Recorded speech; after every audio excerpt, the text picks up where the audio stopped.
In the rugged hills of Kentucky, where limestone cliffs rise like ancient sentinels and the earth holds secrets older than memory itself, a legend was born. Not the kind of legend carved from gold or glory, but one written in darkness, desperation, and the unbreakable spirit of a mountain boy who dared to dream beyond his circumstances. This is the story of Floyd Collins and how a simple cave explorer from the poorest corner of America became the center of the world's attention in what would become one of the most gripping human dramas of the 20th century. But to understand Floyd's story, we must first journey back to a time when these mountains were a world unto themselves, where families scratched out their existence from soil that seemed more stone than earth, and where beneath their very feet lay wonders that would captivate kings and presidents alike. The year was 1887, and along a bend in the Green River that carved its way through Edmonson County, Kentucky, the Collins family called home a patch of land that most folks would consider uninhabitable. Here, where the bedrock pushed through the thin soil like the bones of some sleeping giant, Lee Collins and his wife Martha raised their growing brood of children. The land was unforgiving, demanding backbreaking labor for even the smallest harvest, yet it was all they knew, all they had, and somehow it was enough. Into this harsh but beautiful world came Floyd Collins, the second of what would eventually be 8 children. From his earliest days, Floyd was different from his siblings. While his brothers and sisters seemed content with the endless cycle of farm work that defined mountain life, Floyd possessed a restless curiosity that drew him to the mysteries hidden all around them. You see, this particular stretch of Kentucky was unlike anywhere else on Earth. Beneath the rocky surface lay a labyrinth of caves and passages that stretched for hundreds of miles, creating an underground kingdom that few had ever fully explored. The irony was not lost on the mountain folk that while they struggled to grow crops in the thin soil above, just beneath their feet lay one of nature's most magnificent creations. Mammoth Cave, as it had come to be known, was already famous throughout the world by the time Floyd was born. European royalty, American presidents, and wealthy tourists from across the globe made pilgrimages to witness what many called the 8th wonder of the world.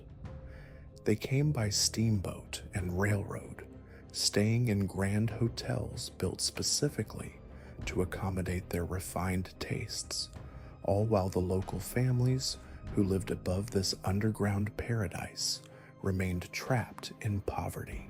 But young Floyd saw something that others had missed. During his childhood explorations along the banks of the Green River, he would often disappear for hours at a time, much to his parents' concern.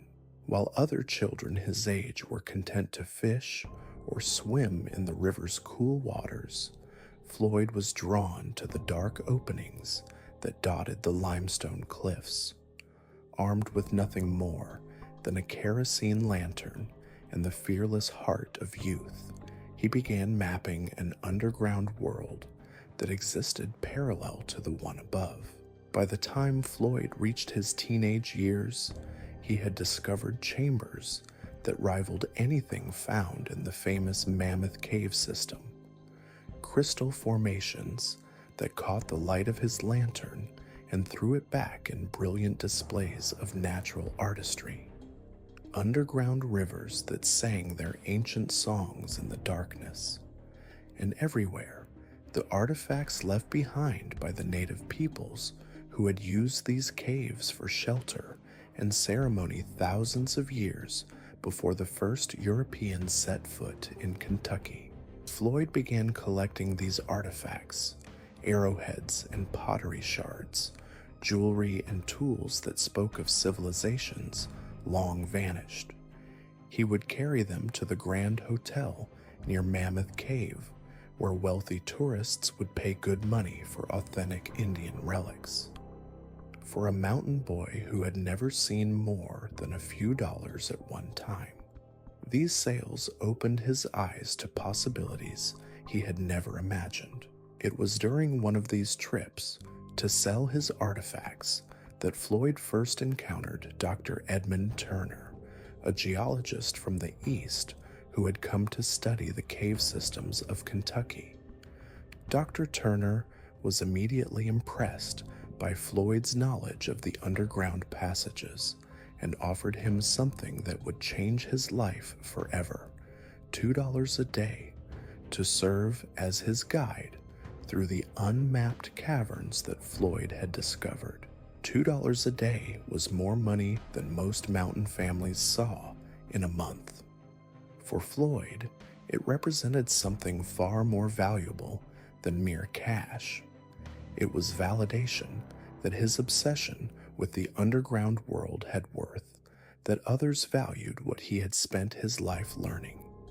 As he guided Dr. Turner through chamber after chamber of breathtaking beauty, Floyd began to dream of something that seemed impossible for a poor mountain boy. Fame and fortune built on sharing his underground kingdom with the world. The seed of an idea began to grow in Floyd's mind. If wealthy tourists would travel from around the world to see Mammoth Cave, why wouldn't they come to see his caves as well? The formations he had discovered were every bit as spectacular, the history just as rich, the experience just as awe-inspiring. All he needed was a way to bring people to his discoveries. But therein lay the problem that would haunt Floyd for years to come. Mammoth Cave succeeded because it was accessible. The wealthy trust that owned it had built roads and railroads, hotels and restaurants, creating an entire infrastructure designed to accommodate visitors who demanded comfort along with their adventure. Floyd's caves, no matter how beautiful, remained isolated and unreachable, hidden away on family land that had no roads leading to it, no facilities to house visitors, no way for the outside world to discover what lay beneath the Kentucky hills. Still, Floyd refused to give up on his dream. He spent his early 20s exploring every crack and crevice he could find, always searching for that one discovery that would change everything. He named the most spectacular of his finds the Great Crystal Cave, a cathedral-like chamber adorned with formations that seemed to have been crafted by the hands of angels themselves. Here, among the flowstone and stalactites, Floyd set up crude pathways and began advertising his attraction to anyone who would listen. But the visitors never came. How could they? There was simply no way for city folk accustomed to comfort and convenience to reach Floyd's remote caves. The roads, such as they were, consisted of little more than wagon tracks that became impassable mud wallows with the first rain. The nearest railroad station was miles away, and even if visitors could somehow reach the area, there was nowhere for them to stay, nowhere to eat, no facilities of any kind. Floyd watched as year after year, the steamboats and trains brought thousands of tourists to Mammoth Cave, while his own magnificent discoveries remained hidden and unknown. The frustration was almost unbearable for a young man who had tasted the possibility of something greater than the hardscrabble existence that seemed to be his birthright. Everything changed in 1904 when the Mammoth Cave Company made a decision that would transform not just Floyd's life, but the entire economy of the region. Recognizing that the future of tourism lay not with steamboats and railroads, But with the new marvel of the automobile, they built a proper road through the wilderness, a ribbon of gravel that connected their cave to the outside world and made it accessible to a new generation of adventurous travelers. The road was a marvel of engineering for its time, winding through the hills and hollows of Kentucky in a route that showcased the natural beauty of the region. More importantly for the local families, it passed directly by dozens of farms where generations of mountain folk had struggled to make a living from the rocky soil. For the first time in their lives, these families saw opportunity rolling past their front doors in the form of dust-covered automobiles filled with tourists eager for adventure. It didn't take long for the mountain folk to realize that nearly every farm in the area had cave openings on the property. What had always been seen as nuisances, dangerous holes that might swallow livestock or unwary children, suddenly became potential gold mines. If people would pay to see caves, and if those same people were now driving right past their front doors, well, it seemed like the most natural thing in the world to invite them in for a look. Almost overnight, signs began appearing along the new road: Diamond Caverns, Indian Cave, 100 Domes Cave, each family competing to attract the attention of passing motorists. The mountain folk, who had never been known for their marketing skills, proved surprisingly inventive when it came to separating tourists from their money. They created elaborate stories about their caves, printed pamphlets describing wonders that may or may not have existed, and stationed their children along the roadside to flag down passing cars. Some of the tactics employed were questionable at best.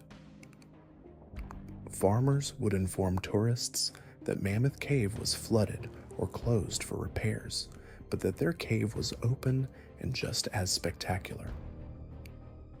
Others would pose as satisfied customers who had just emerged from the famous cave, claiming that the hotel was full, but that they knew of an even better cave just down the road. When subtlety failed, some resorted to more direct methods, digging ditches and holes in the road that made it impossible for traffic to reach Mammoth Cave without first stopping to negotiate passage. The transformation was remarkable. Families who had never earned more than a few $100s in a year suddenly found themselves making that much in a week. The backbreaking work of farming was abandoned as entire households devoted themselves to the cave business. Children who had spent their days plowing fields now spent them guiding tourists through underground passages, while their parents counted money they had never dreamed of possessing. For Floyd Collins, watching this transformation unfold around him was both inspiring and heartbreaking. He had been exploring caves longer than anyone, had discovered chambers that rivaled anything in the region, possessed knowledge of the underground world that was unmatched by any of his competitors. Yet his caves remained empty, while inferior attractions filled with paying customers, simply because they happened to be located along the new road. The success of his neighbors only intensified Floyd's determination to find his own path to prosperity. He knew that somewhere in the vast network of passages that honeycombed the Kentucky hills, there had to be a connection, a back door that would link his discoveries to the famous Mammoth Cave system. If he could find such a connection, if he could offer tourists a new entrance to the world's most famous cave, he would achieve everything he had dreamed of and more. The competition among cave owners grew fierce as more and more families entered the business. What had started as friendly rivalry soon escalated into something approaching warfare. Signs were stolen or defaced, Children threw rocks at cars heading to competing attractions, and rumors flew about the safety and authenticity of rival caves. The situation became so chaotic that newspapers began referring to it as the Kentucky Cave Wars, a battle for tourist dollars that consumed the entire region. In the midst of this chaos, Floyd Collins continued his solitary quest for the discovery that would change his life forever. The years that followed were a testament to Floyd's unwavering determination, but they were also years of crushing disappointment. While his neighbors counted their profits from tourists who flocked to their roadside attractions, Floyd spent his days crawling through passages that seemed to lead nowhere, following every whisper of air that might indicate a connection to the great system that lay tantalizingly close, yet impossibly out of reach. By 1920, Floyd had reached his 30s, and the weight of unfulfilled dreams had begun to show in the lines around his eyes and the slight stoop of his shoulders. He had become something of a legend among the local cave owners, not for his success, but for his obsession. They called him the Caveman, sometimes with admiration, sometimes with pity, but always with the understanding that Floyd Collins knew more about the underground world than any living soul. The Kentucky Cave Wars had reached a fever pitch by this time. What had begun as simple competition had evolved into something far more serious. Cave owners hired men to sabotage their rivals, spreading false rumors about dangerous conditions or even resorting to violence when business disputes could not be resolved through negotiation.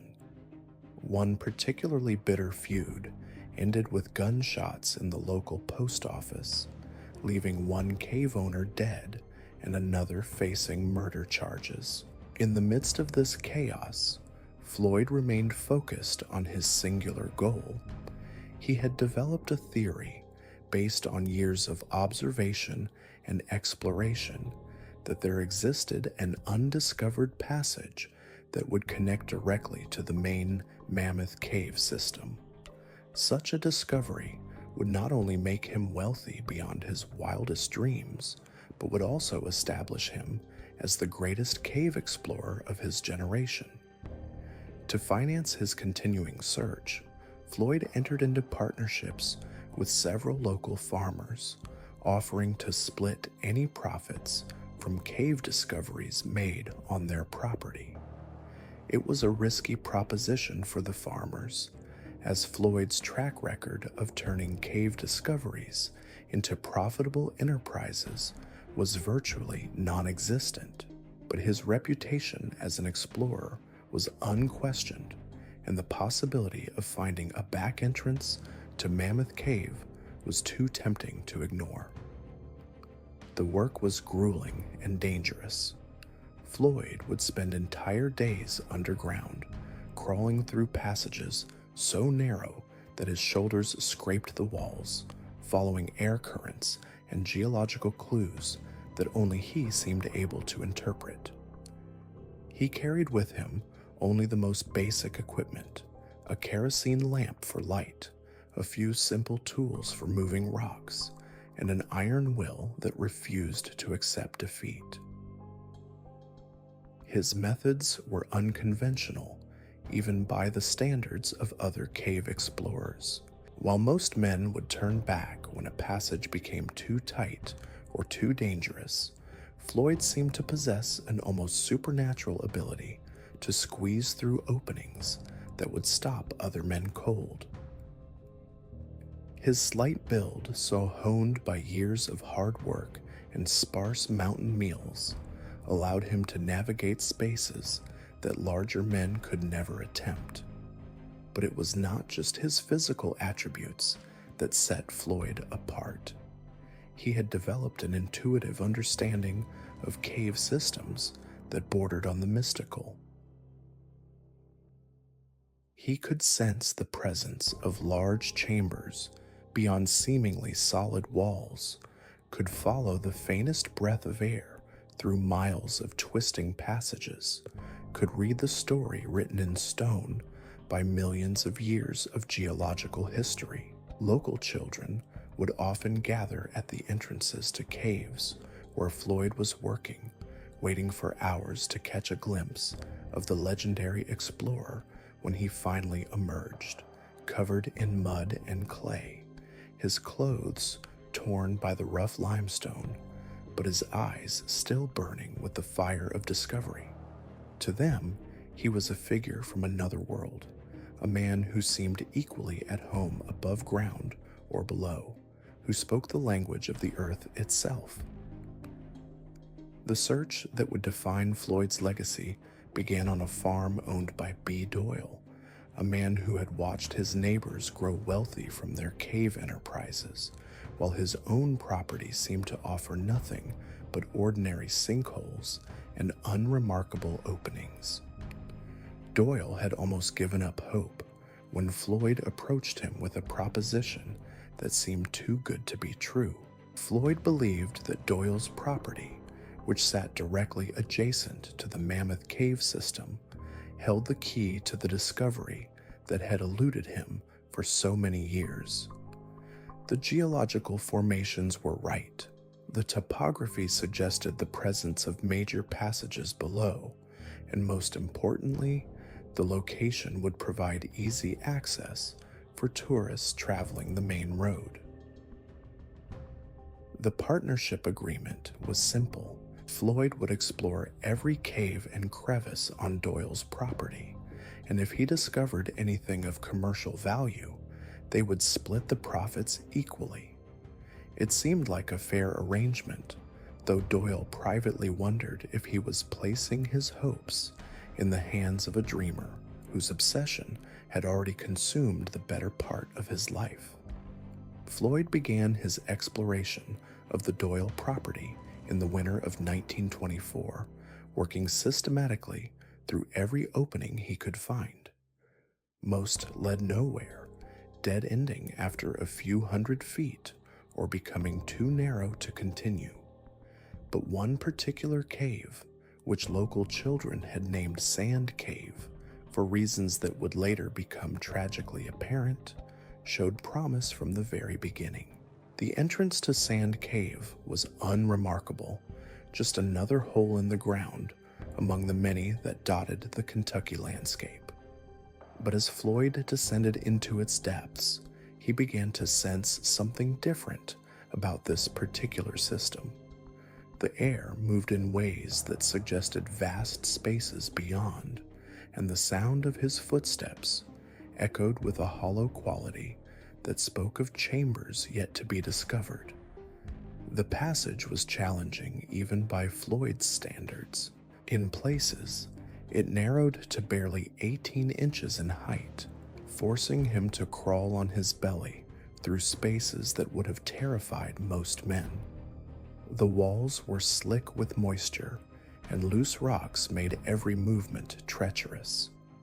But Floyd pressed on, driven by an intuition that told him he was close to something extraordinary. Day after day, he returned to Sand Cave, each time penetrating a little deeper into the earth. He mapped every twist and turn, noted every formation and geological feature, building in his mind a three-dimensional picture of the cave system that existed below B. Doyle's farm. The work was exhausting, both physically and mentally, but Floyd felt a growing certainty that this cave would be the one to finally fulfill his dreams. Word of Floyd's exploration spread through the community, as such news always did in the tight-knit world of Kentucky cave country. Some wished him well, hoping that the man who had searched so long and hard would finally find his reward. Others were less charitable, suggesting that Floyd Collins was chasing phantoms, that his years of failure had driven him to see possibilities where none existed. But Floyd paid no attention to the doubters. He had learned long ago to trust his own judgment when it came to caves, and everything about Sand Cave told him that he was on the verge of the discovery that would change his life forever. The passage was definitely heading in the direction of the main Mammoth Cave system, and the geological signs all pointed to the existence of major chambers ahead. As the winter of 1925 began, Floyd intensified his efforts. He knew that spring would bring increased tourist traffic to the area, and if he could make his discovery before the busy season began, he would be perfectly positioned to capitalize on the influx of visitors.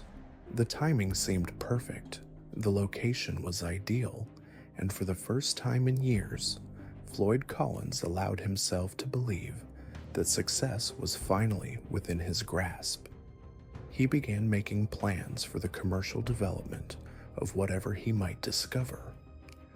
In his mind, he could see the signs that would line the road, the pathways that would guide visitors through his underground kingdom, the hotel that might one day be built to accommodate the crowds who would come to see what Floyd Collins had found beneath the hills of Kentucky.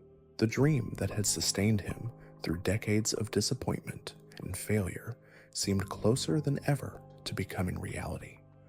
All that remained was to push through the final obstacles that lay between him and the chambers he was certain waited in the darkness ahead. On January 30th, 1925, Floyd Collins descended into Sand Cave for what he believed would be the exploration that would finally vindicate his life's work.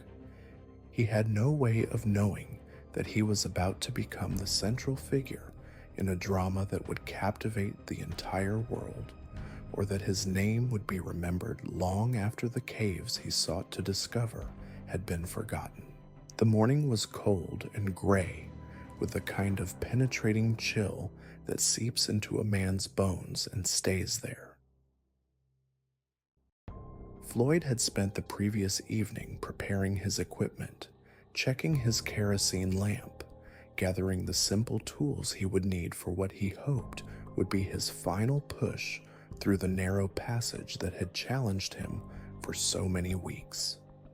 As he approached the entrance to Sand Cave, Floyd felt the familiar mixture of excitement and apprehension that always accompanied his underground expeditions.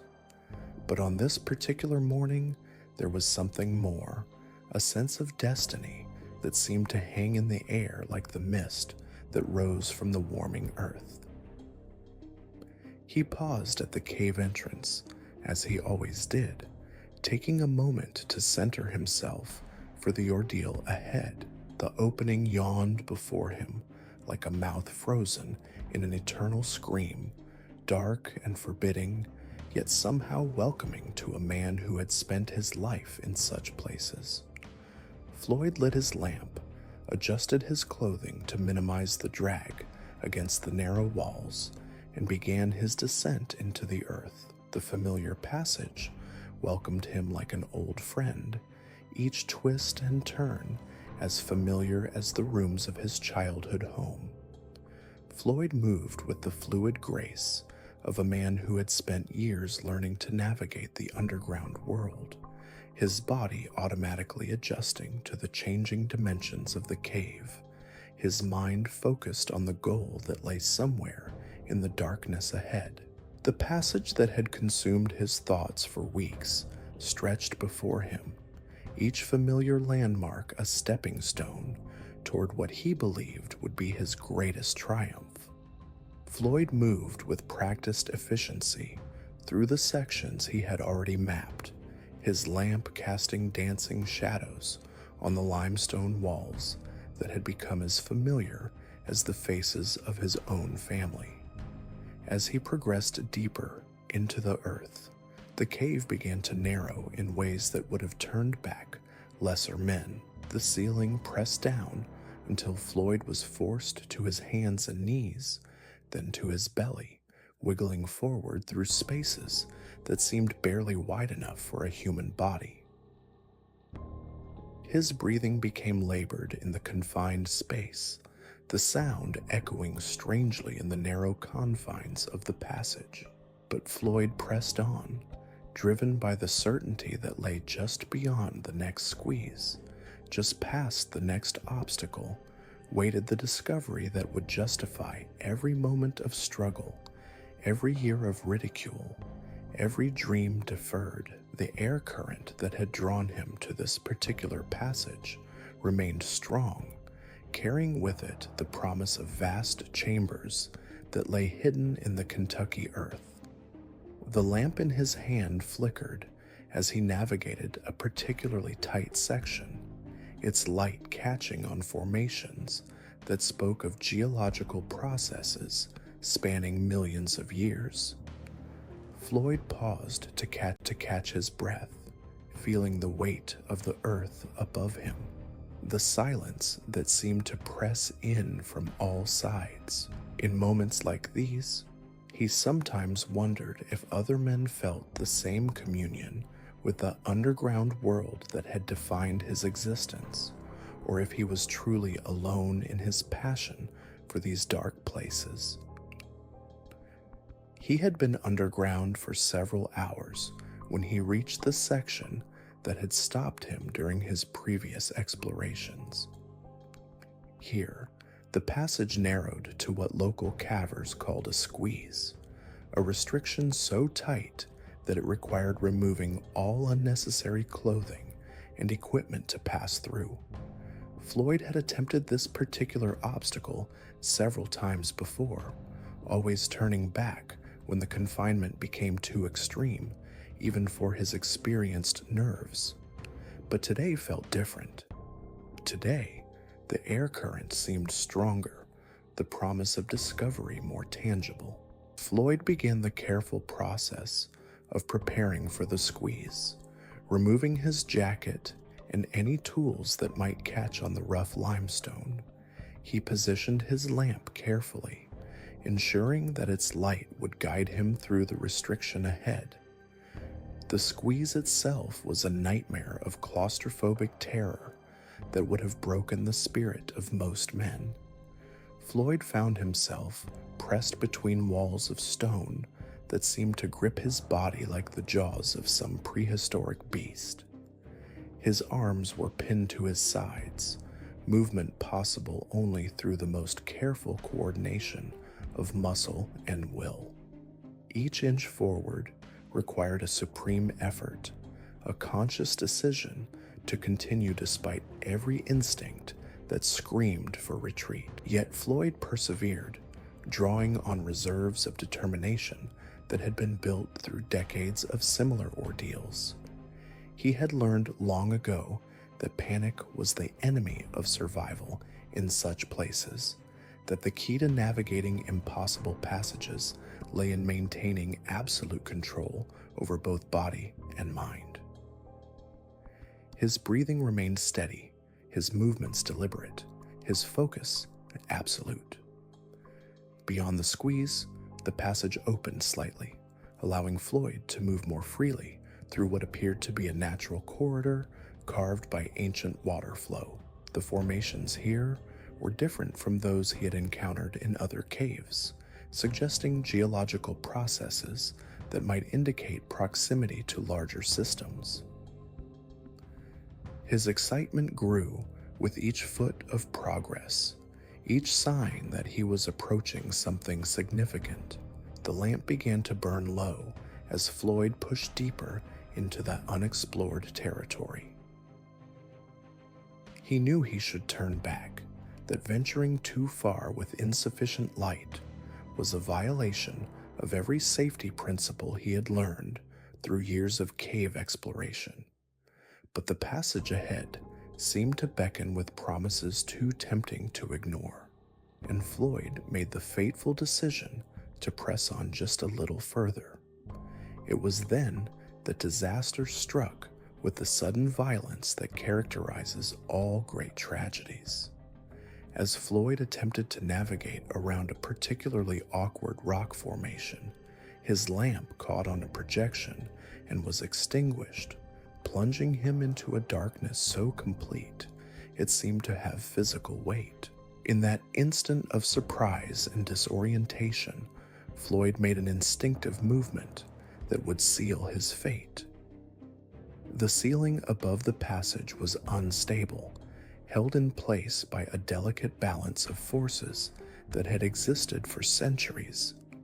Floyd's sudden movement disturbed that balance, and with a rumbling that seemed to come from the very heart of the earth, tons of rock and debris cascaded down upon him. In seconds, the passage that had been his pathway to discovery became his tomb. The rock that pinned Floyd's leg was not enormous, weighing perhaps 30 pounds, but its position was such that it created a trap from which no amount of struggling could free him. Additional debris had filled the space around his body, holding him as securely as if he had been set in concrete. From his chest down, Floyd Collins was completely immobilized, buried alive in the narrow confines of Sand Cave. The darkness that surrounded him was absolute, a blackness so complete that it seemed to press against his eyes like a living thing. The silence was equally overwhelming, broken only by the sound of his own breathing and the steady drip of water from somewhere above. In those first moments of realization, Floyd experienced a terror that transcended anything he had ever known, a fear so primal that it threatened to shatter his sanity. But Floyd Collins was not a man easily broken. The same iron will that had driven him to explore caves that other men feared, the same determination that had sustained him through decades of disappointment, now became his lifeline in the face of seemingly hopeless circumstances. He forced himself to think clearly, to assess his situation with the analytical mind that had made him the finest cave explorer in Kentucky. The position of his body suggested that he was approximately 200 feet from the cave entrance, far beyond the range of normal human voice.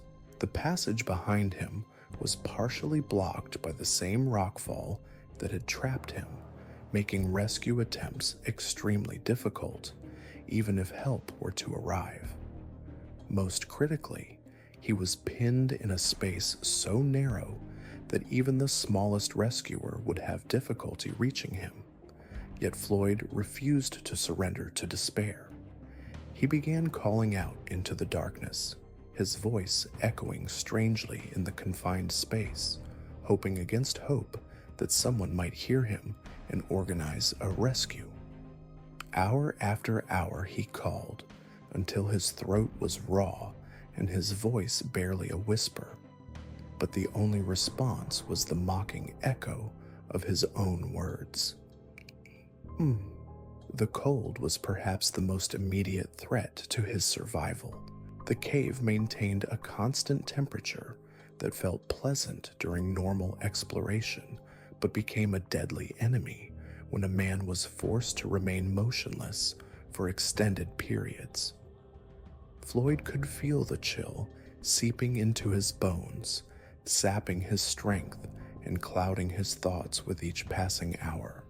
Thirst followed close behind cold as his most pressing concern. The human body can survive for weeks without food, but only days without water. And Floyd was acutely aware of the precious moisture that dripped tantalizingly close to his face, yet remained just beyond his reach. He found himself calculating how long he might survive, trying to balance hope against the grim realities of his situation. As the hours stretched into what Floyd estimated must be a full day, he began to experience the psychological effects of his imprisonment. The absolute darkness played the tricks on his mind, creating visions and sounds that he knew could not be real. The weight of the earth above him seemed to press down with increasing force, creating a sense of suffocation that had nothing to do with the actual quality of the air. But perhaps most torturous of all was the time itself, stretching endlessly with no way to mark its passage, no relief from the monotony of pain and fear and cold. Floyd found himself thinking of his family, wondering if they had missed him yet, if anyone was looking for him, if his disappearance would even be noticed in a community where men sometimes vanished into the wilderness for days at a time. The sound, when it finally came, seemed like a miracle born of desperation and hope. A voice, faint but unmistakably human, calling his name from somewhere far above. Floyd summoned every ounce of strength remaining in his exhausted body and called back, his voice cracking with emotion as he realized that his ordeal might not end in the lonely death he had begun to envision. The voice belonged to Jewel Estes, a 17-year-old boy who had discovered Floyd's abandoned coat at the entrance to Sand Cave. Young Jewel had the presence of mind to call into the darkness before assuming the worst, and his persistence was rewarded with Floyd's weak but unmistakable response. Within hours, word had spread throughout the community that Floyd Collins was trapped alive in Sand Cave, and the rescue efforts that would captivate the world were about to begin. The first would-be rescuers arrived at Sand Cave with the kind of mountain confidence that had been bred into them through generations of self-reliance. These were men who had spent their lives solving problems with their hands and their backs, who believed that any obstacle could be overcome through sufficient application of determination and hard work. One by one, they descended into the cave, certain that they would succeed where others had failed. But Sand Cave was unlike any challenge they had ever faced. The passage that led to Floyd was a nightmare of tight squeezes and unstable formations, designed by nature to defeat human ambition. Man after man emerged from the cave defeated, their clothes torn, their bodies scraped and bruised, their confidence shattered by the realization that some problems could not be solved through mountain stubbornness alone. It was Floyd's younger brother Homer who finally managed to reach the trapped explorer, wiggling through spaces that had defeated larger men, driven by a combination of family loyalty and desperate determination. The reunion between the brothers, conducted in the cramped darkness of the cave, was both heartbreaking and inspiring, a testament to the bonds that held mountain families together in times of crisis. Homer brought with him food and coffee, precious sustenance that helped revive Floyd's flagging spirits and provided the energy he would need to survive the ordeal ahead. But more importantly, he brought hope, the knowledge that Floyd was not alone, that people cared about his fate and were working to secure his freedom.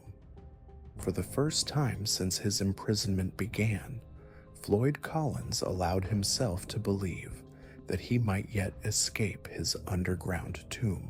The news of Floyd's plight spread through the community like wildfire, carried by the same informal networks that had always connected the scattered families of the Kentucky hills.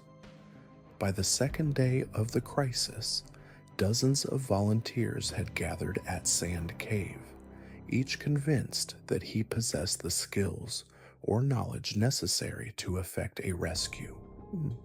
The scene became a study in controlled chaos as various rescue plans were proposed, debated, and attempted. Some advocated for the direct approach, widening the passage through careful excavation until Floyd could be reached and freed. Others proposed more elaborate schemes involving pulleys and levers designed to lift the rock that pinned him.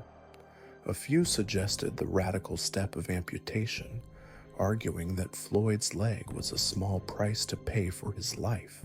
But every proposed solution faced the same fundamental obstacle. The passage was simply too narrow and unstable to allow for conventional rescue techniques. As word of the rescue efforts spread beyond the immediate community, Sand Cave began to attract attention from unexpected sources. Newspaper reporters, drawn by the human drama of the story, began arriving to document the rescue attempts. Radio stations, still a relatively new form of communication, began broadcasting updates on Floyd's condition to audiences hungry for news of the unfolding drama. The transformation of Sand Cave from a remote cave entrance to a center of national attention happened with startling speed. What had begun as a local rescue effort became a media sensation that captured the imagination of people across America and around the world.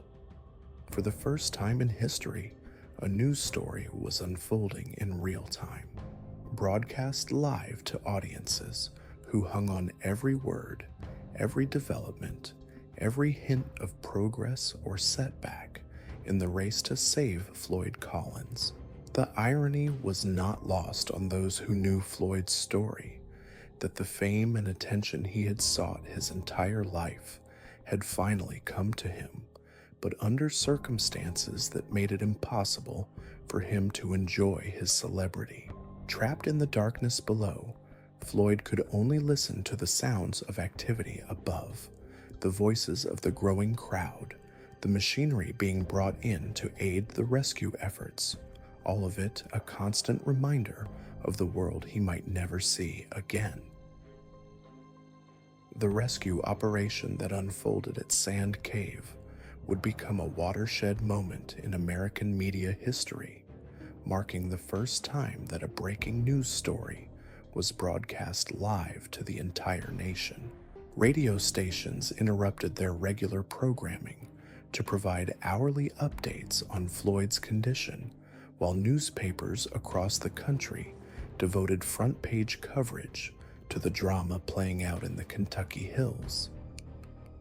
The American public, still reeling from the aftermath of the Great War and hungry for stories that captured the resilience of the human spirit, found themselves captivated by the plight of a simple mountain man trapped beneath the earth. As the rescue efforts entered their fourth day, the scene at Sand Cave had transformed into something resembling a carnival. Thousands of curiosity seekers had descended upon the remote location, arriving by automobile, train, and on foot from across the region. Vendors appeared as if by magic, selling hot dogs and coffee to the crowds, while enterprising locals charged visitors for the privilege of parking in their fields or sleeping in their barns. The quiet hillside that had known only the Collins family and their neighbors now teemed with humanity, all drawn by the unfolding drama of one man's fight for survival. Yet beneath the circus atmosphere lay a genuine outpouring of human compassion that spoke to the better angels of the American character. Letters and telegrams poured in from across the nation, offering prayers, encouragement, and practical assistance. Money was donated to support the rescue efforts, while inventors and engineers proposed elaborate schemes for freeing the trapped explorer. The story of Floyd Collins had touched something deep in the national consciousness, a recognition that his struggle represented the universal human experience of confronting seemingly insurmountable obstacles. Homer Collins emerged from each descent into the cave looking more haggard and desperate, his hands torn and bleeding from his efforts to clear the rocks that imprisoned his brother. The physical toll of the rescue attempts was matched by the emotional burden of watching Floyd's condition deteriorate with each passing hour. The coffee and soup that Homer managed to deliver provided temporary relief, but they could not address the fundamental problem of Floyd's imprisonment or the growing threat posed by exposure and dehydration. The technical challenges of the rescue seemed to multiply with each failed attempt. The cave's narrow passages defied conventional engineering solutions, while the unstable nature of the surrounding rock made any aggressive excavation extremely dangerous.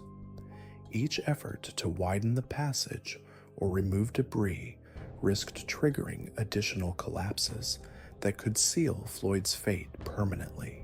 The rescuers found themselves walking a tightrope between urgent action and careful preservation of the fragile balance that kept the cave from becoming a tomb. Professional rescue teams began arriving from distant cities, bringing with them equipment and expertise that the local volunteers lacked. Mining engineers studied the geological formations, while experienced cave explorers offered their knowledge of underground rescue techniques. But even these experts found themselves humbled by the unique challenges presented by Sand Cave, forced to acknowledge that some situations lay beyond the reach of human ingenuity and determination. The decision to abandon direct rescue attempts and begin digging a vertical shaft represented both hope and desperation in equal measure. The plan called for sinking a shaft through solid limestone to a point below Floyd's position, then tunneling horizontally to reach him from behind. It was an ambitious undertaking that would require days of backbreaking labor, but it offered the best chance of reaching Floyd without triggering further collapses in the unstable cave system.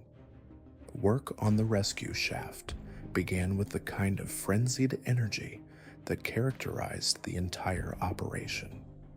Volunteers worked in shifts around the clock, their picks and shovels ringing against the Kentucky limestone in a rhythm that echoed across the hillside. The sound became a beacon of hope for Floyd, lying trapped in the darkness below, a constant reminder that people had not given up on him, that his life still mattered to the world above. The excavation revealed the true difficulty of the task at hand. The limestone that had seemed merely stubborn from the surface proved to be harder than granite, requiring dynamite blasts that shook the ground for miles around. Progress was measured in inches rather than feet, each day's work representing a small victory against the indifferent forces of geology. The workers, many of them volunteers from the local community, pushed themselves to the point of exhaustion, driven by the knowledge that every hour's delay brought Floyd closer to death. Radio broadcasts from the rescue site took on an almost religious quality, with announcers describing the work in tones usually reserved for matters of life and death.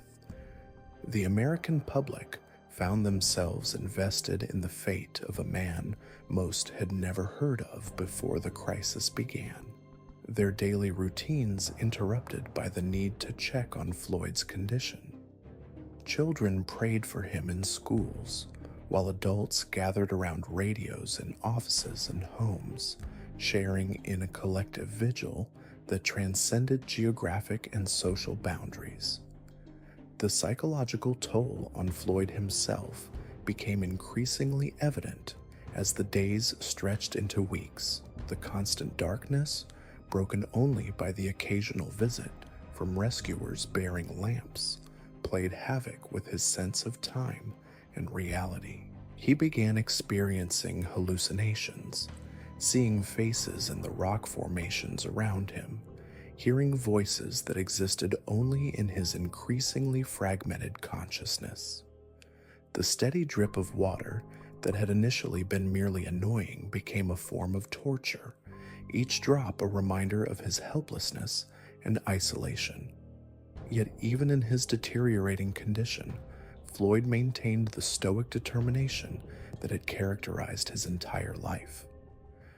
When rescuers managed to reach him, he spoke not of his own suffering, but of his concern for the burden his situation placed on others. He asked about his family, worried about the expense of the rescue operation, and continued to express optimism about the outcome, even as his voice grew weaker with each passing day. The engineering challenges of the rescue shaft grew more complex as the work progressed deeper into the earth. Water began seeping into the excavation, requiring constant pumping to prevent flooding. The walls of the shaft required reinforcement to prevent collapse, slowing progress even further. Each blast of dynamite had to be carefully calculated to avoid destabilizing the entire rescue operation, while the removal of debris became an increasingly time-consuming process. As February gave way to the beginning of what would be Floyd's final week underground, the mood at the rescue site began to shift from desperate optimism to grim determination. The workers continued their round-the-clock efforts, but the reality of the situation was becoming impossible to ignore. Even if they reached Floyd in time, his condition after so many days of exposure and deprivation might be beyond recovery. The final breakthrough came on February 17th, 18 days after Floyd had first become trapped. The rescue shaft had finally reached the depth necessary to begin the horizontal tunnel that would, they hoped, lead to Floyd's location. Workers entered the narrow space with a mixture of anticipation and dread, knowing that they were about to learn whether their Herculean efforts had been in time to save the man who had captured the nation's heart. The beam of the flashlight, when it finally penetrated the chamber where Floyd lay, revealed a scene that would haunt the rescuers for the rest of their lives. Floyd Collins, the dreamer who had spent his life searching for fame and fortune in the dark places beneath the Kentucky hills, had finally found the peace that had eluded him in life. The cave explorer who had dedicated his existence to unlocking the secrets of the underground world had become part of that world forever. The news of Floyd's death spread across America with the same speed that had carried reports of his struggle, but the tone of the broadcasts had changed from hopeful urgency to somber reflection. The man who had lived his life in obscurity had in death become one of the most famous Americans of his generation.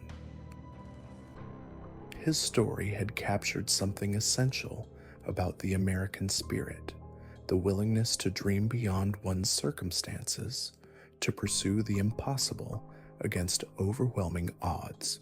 The aftermath of Floyd's death revealed the complex legacy of a man whose life had been defined by failure, but whose death had achieved a kind of immortal fame. The very caves that had remained empty during his lifetime suddenly became tourist attractions, drawing visitors eager to see the place where the famous Floyd Collins had met his fate. The irony was bitter but undeniable. Floyd had finally achieved the success he had sought, but only after it was too late for him to enjoy it.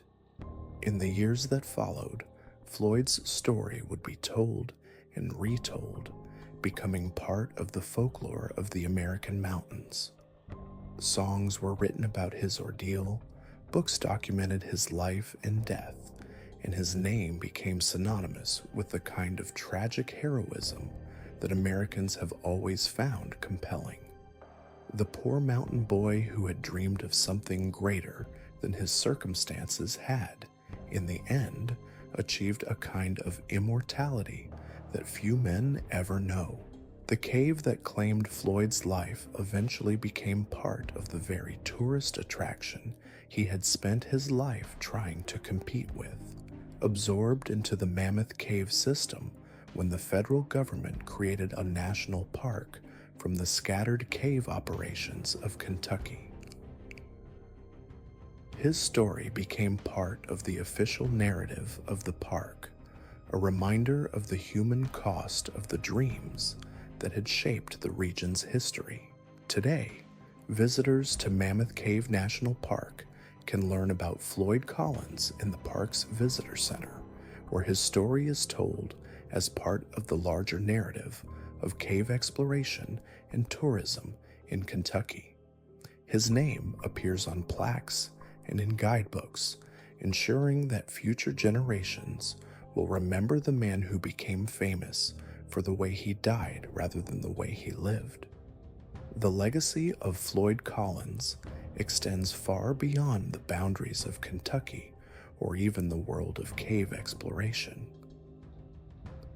His story represents something fundamental about the American experience, the tension between dreams and reality, between individual ambition and the indifferent forces of nature and circumstance. In death, he achieved the fame he had sought in life, but at a cost that no amount of celebrity could justify.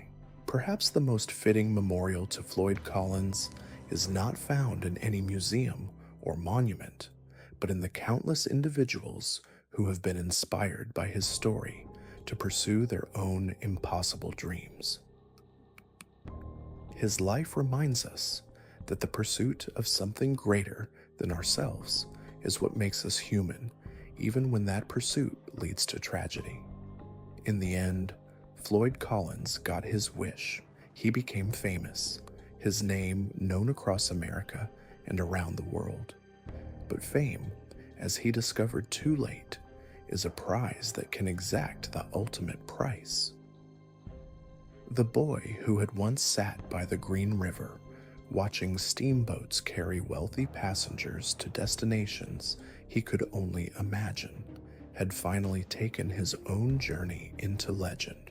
It was not the journey he had planned, but it was the one that ensured his story would be remembered long after the caves he explored had been forgotten. Floyd Collins had dreamed of fame and fortune, and in the cruelest of ironies, he had found them both in the darkness beneath the